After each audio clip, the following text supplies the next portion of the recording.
الحمدللہ وحدہ والصلاة والسلام علی من لا نبی بعدہ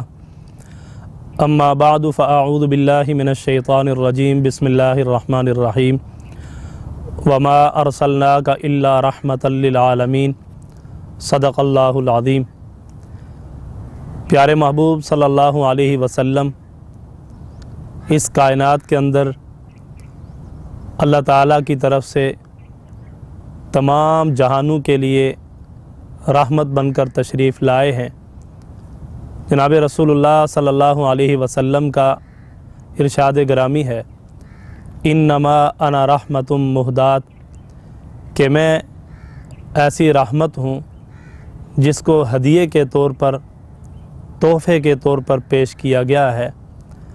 آپ صلی اللہ علیہ وسلم انسانوں کے لیے بھی رحمت بن کر تشریف لائے، جانوروں کے لیے بھی رحمت بن کر تشریف لائے، ملائکہ اور جنات کے لیے بھی رحمت بن کر تشریف لائے، نباتات جمادات کے لیے بھی رحمت بن کر تشریف لائے، غرضے کے کائنات کے ذرے ذرے کے لیے اللہ تعالیٰ نے آپ کو رحمت بنا کر بھیجا ہے۔ آپ صلی اللہ علیہ وسلم کی بعثت سے پہلے دور کو دور جاہلیت کا نام دیا گیا۔ جاہلیت میں شرک و بدعت بھی تھی، جاہلیت کے اندر بے حیائی بھی تھی، جاہلیت کے اندر بے دینی بھی تھی۔ اللہ تعالیٰ نے حضرت ابراہیم اور حضرت اسماعیل علیہ السلام کے ذریعے سے اپنا گھر تعمیر فرمایا تاکہ اس کے اندر صرف ایک اللہ کی عبادت کی جائے، لیکن اسی بیت اللہ کے اندر ان مشرکین نے 360 بت رکھ کر ان کو اپنا معبود بنا لیا اور ان کی عبادت اور ان کی پوجا کرنے لگے۔ تو جناب رسول اللہ صلی اللہ علیہ وسلم کی بعثت سے پہلے لوگ اپنی بچیوں کو زندہ درگور کیا کرتے تھے، ماں کو وراثت کے طور پر تقسیم کر دیا جاتا تھا، بیٹیوں کو وراثت میں حصہ نہیں ملتا تھا، بھائی وراثت کے سارے مال پر قابض ہو جایا کرتے تھے۔ غرضے کہ اس وقت عرب کے اندر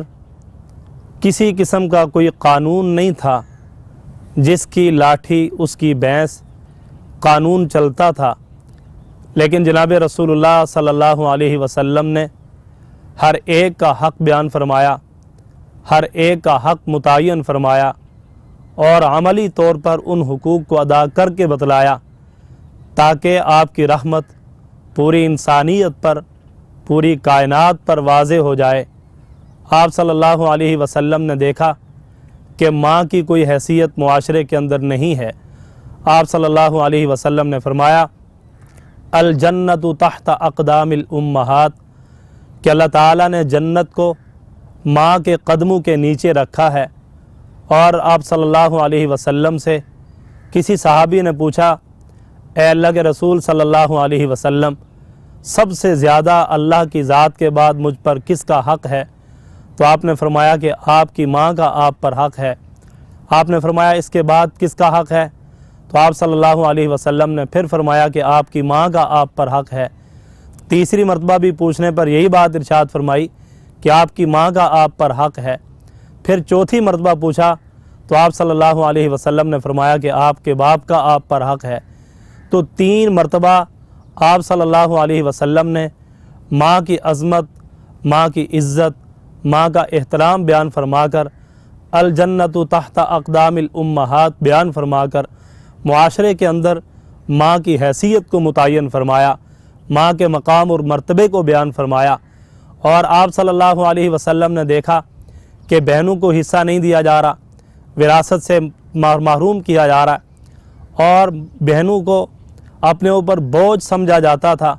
آپ صلی اللہ علیہ وسلم نے ارشاد فرمایا کہ جو آدمی اپنی یتیم بہن کی کفالت کرے، اللہ 7 نسلوں تک اس کے قبائل میں، اس کی برادری میں، اس کے قبیلے میں اللہ تعالیٰ 7 گھرانوں تک، 7 نسلوں تک فقر و فاقہ کو دور فرما دیتے ہیں۔ آپ صلی اللہ علیہ وسلم نے دیکھا کہ لوگ اپنی بچیوں کو زندہ درگور کرتے ہیں، بچیاں چیختی چلاتی ہیں، اپنا حق معاف کرنے کا اعلان کرتی ہیں، دوسرے لوگوں کے ہاں کام کاج کر کے زندگی گزارنے کی دعائیاں دیتی ہیں، لیکن آپ صلی اللہ علیہ وسلم نے دیکھا کہ معاشرہ اس بچی کو قبول کرنے کے لیے تیار نہیں ہے، اس بچی کو اپنے اوپر بوجھ سمجھتا ہے، اور اللہ تعالیٰ نے بھی قرآن کریم کے اندر اس کا نقشہ کھینچا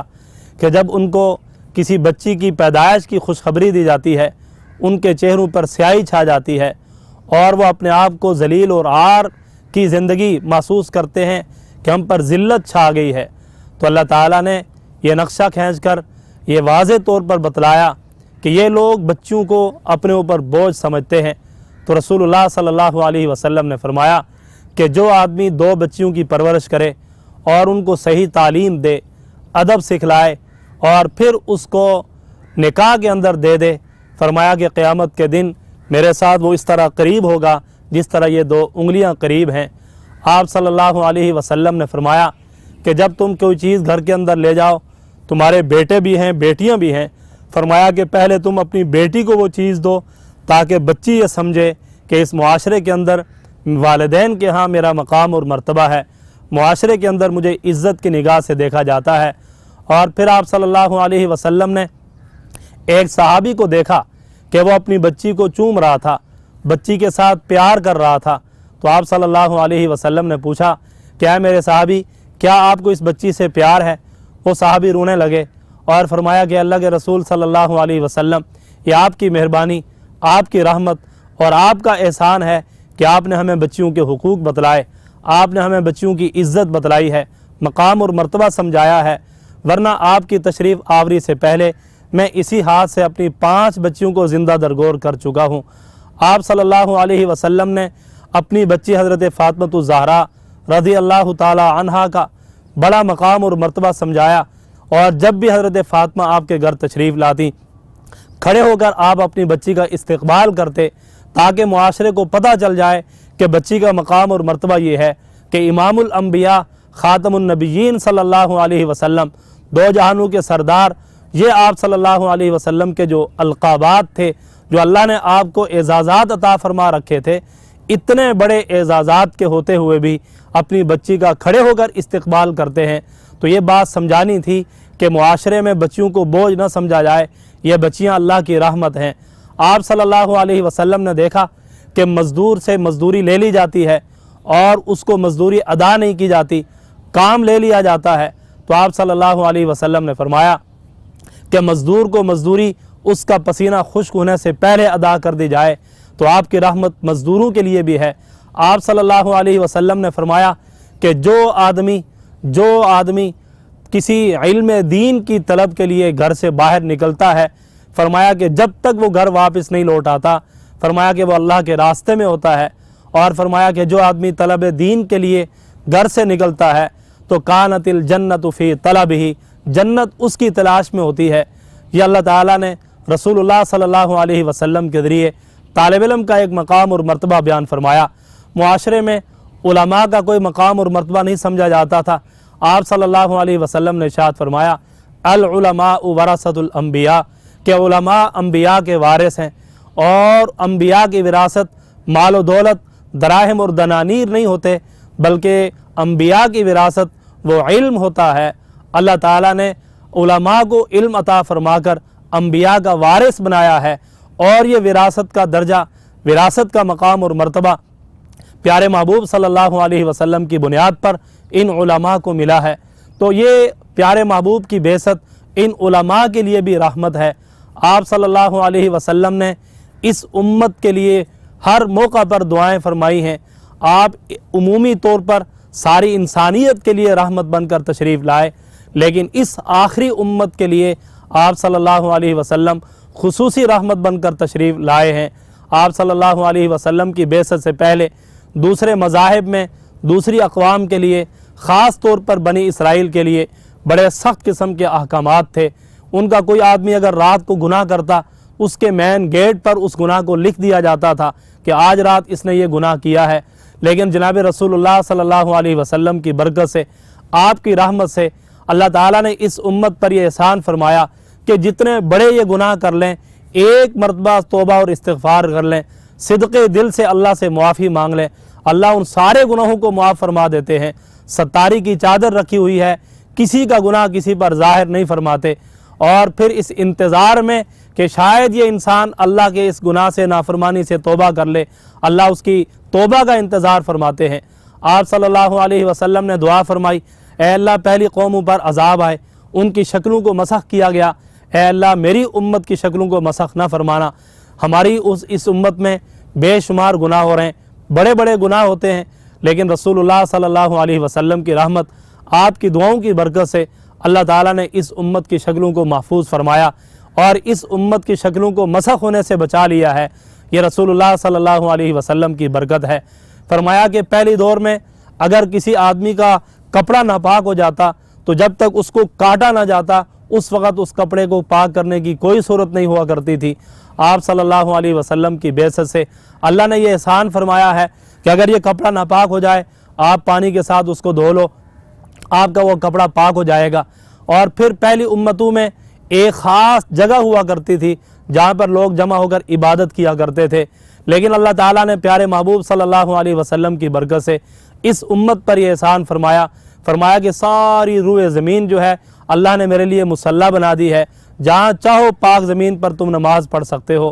اس طرح کی بے شمار خصوصیات اللہ تعالیٰ نے اس امت کو عطا فرمائی ہیں جو پہلی امت کو اللہ نے نصیب نہیں فرمائی تھی۔ یہ رسول اللہ صلی اللہ علیہ وسلم کی رحمت ہے، یہ آپ صلی اللہ علیہ وسلم کی برکت ہے کہ اس امت کو اللہ نے یہ اعزاز عطا فرمایا، دنیا میں بھی اور آخرت میں بھی۔ جب قیامت کے دن صفیں بنے گی جنتیوں کی، فرمایا کہ کل 120 صفیں ہوں گی، جن میں سے 80 صفیں صرف اس امت کی ہوں گی اور 40 صفیں ساری انسانیت اور ساری اقوام اور ساری امتوں کی ہوں گی۔ اللہ تعالیٰ وہاں بھی اس امت کا اعزاز فرمائیں گے۔ اور پھر آپ صلی اللہ علیہ وسلم نے فرمایا کہ اللہ تعالیٰ نے انبیاء پر جنت کو حرام کر دیا جب تک کہ میں محمد صلی اللہ علیہ وسلم جنت میں داخل نہ ہو جاؤں، اور تمام امتوں پر اللہ نے جنت کو حرام کر دیا جب تک کہ میری آخری امت جنت میں نہ چلی جائے۔ تو یہ رسول اللہ صلی اللہ علیہ وسلم کا ایک خاص کرم اور خاص رحمت تھی اس امت پر جو اس سے پہلے کسی اور کو نصیب نہیں ہوئی ہے۔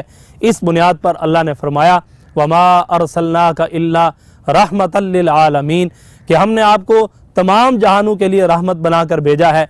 آپ کی بعثت سے پہلے ہر بچی، ہر بچہ، ہر بہن، ہر ماں اس بات کی خواہش رکھتی تھی کاش کوئی ایسا مقتدا، کوئی ایسا رہنما، کوئی ایسا نبی اور رسول تشریف لائے جو ہمیں حقوق دلوا دے۔ تو اللہ کے نبی صلی اللہ علیہ وسلم تشریف لائے اور رحمت بن کر تشریف لائے، اور آپ نے سب کے حقوق بیان فرمائے، یہاں تک کہ آپ نے جانوروں کے حقوق بیان